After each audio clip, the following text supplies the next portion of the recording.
Talking to Micky Collins after the 3-0 win against Ashford. Micky, a big win and so good after the disappointments of Tuesday night. Yeah, we needed to bounce back. We did need to bounce back, and you know what? It was like they had a great result Tuesday and had a tough night, and they're a good side. You know, Tom's a good pal, and he's put together a great side there, and they'll be challenging. And they caused us serious problems today. We weathered the storm and managed to get it over the line and managed to keep a clean sheet, which is great. Plenty of chances in that first half. I thought the game was going to end up about 7-6. It just went from end to end, and both teams were going for it.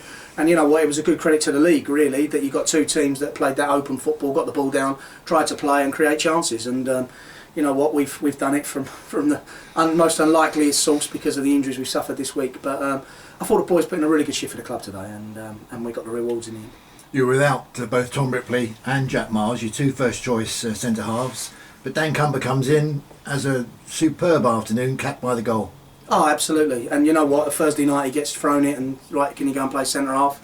And let's make no bones about it, he's playing against Jane May and David Smith. You know, probably one of the most prolific forward lines in this league, probably, and maybe a league above.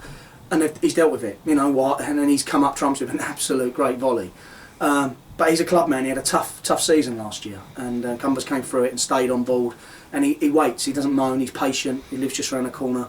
And chuff for him, really pleased for him, and he done well. In fact, you know, I looked at Rips and Jack and said to him, you know, it might be a struggle now because he might have nailed on a centre half position, so that's good. Well, you were talking about that a couple of weeks ago. You know, if a player comes into the side and does well and merits his place, then you know, it makes it difficult for others. Well, I think Jack and Ripley are not. They're not quick fixes, so we knew that, and you know, we were scrabbling around thinking we've got to try and bring someone in, and then sometimes you just got to look at what you've got on board and we go with it.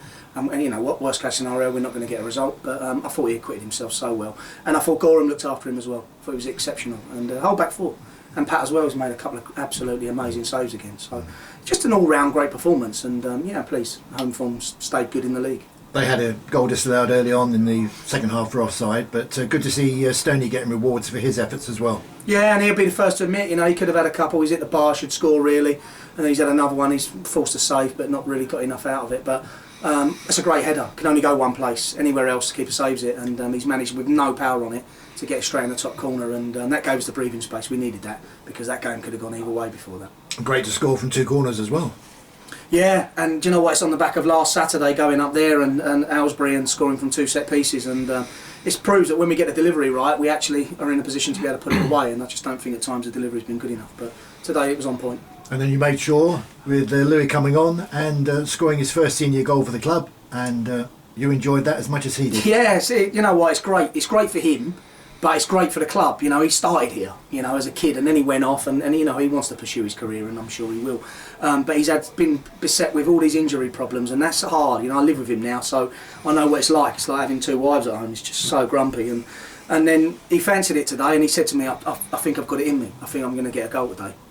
And then he came on, and we asked all the players, just when you come on, make an impact, whether it's just working hard. And he did that. You know, he runs his socks off. And then I thought it was a great ball. Shafes has hooked it in there, and he's used what he's good at. You know, for a young lad of just 18, he's quite experienced and quite knowledgeable.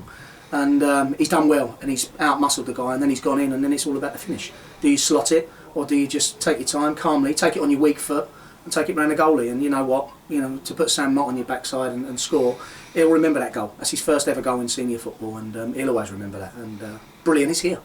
And the poor side to it was the red card to Ryan Fowler. I know you want to see it again, and you've got thoughts on it, but you know, tell us those thoughts. I just don't think it's a red card. It's one of those. It's a yellow. He's gone for the ball. He's not left the ground properly. He said he's took him out knee high. It's rubbish. But it's the consistencies again. You know, you've booked a player for a blatant elbow. It's an absolute blatant elbow. In any rule of football, that's straight red. You don't go, well, there's no blood, so we'll let him off, it's a yellow. But then you've gone and been harsh and give that decision. But listen, that's the consistency we deal with. Lucky we've got the video so we can look it back. And we didn't deserve that. And then all of a sudden you've got 6 minutes added on at the end. Where's that come from? It's been one injury in the game for 2 minutes. You know, we haven't scored 5 goals second half. Again, you look at that. Where have you pulled that from? You know, you can go on and on with these inconsistencies, but it's not just our level, it's across the board. And in the end, you start to think it's personal. And but hey-ho, here's what it is, and we'll look it back, and if the refs got it right, I'll apologise and say, you know what, it was spot on. But from where I was standing 3 yards away from it, facing the incident, whereas he wasn't, he had it from behind, Sometimes your assistant linesman he can step in and he can say, look, that's not that, and they don't. They keep quiet unless when they want to chirp. But I'm not going to detract away from a great afternoon for the club, and that's a big result. And to keep a clean sheet against a side that good, I'm really pleased with that. And you've gone top of the table again, and as I say, it's a great place to be. But November is just upon us, around the corner, and that's going to be a tough month. Well, October was tough, and that's still going, and we knew that, and we had the trophy game, which was really tough against a very good side, and then have to play these today. We've played Hastings. These are the games that if you really want to be up there and fight in the top 7 or whatever come the end of the season, you've got to get points out of some of these, and that was a big ask today. Whether it was maybe a step too far for us, maybe we're not good enough to be up there, but we've showed today we can compete, and I'm really pleased when we changed the game plan. We changed our formation on Thursday. We accommodated them to how they play because we have respect for them. And the boys have delivered, and when we changed it again, they've stepped up and done exactly what we asked. Can't say any more about it, really. Well done. Cheers, Andrew. Thank you.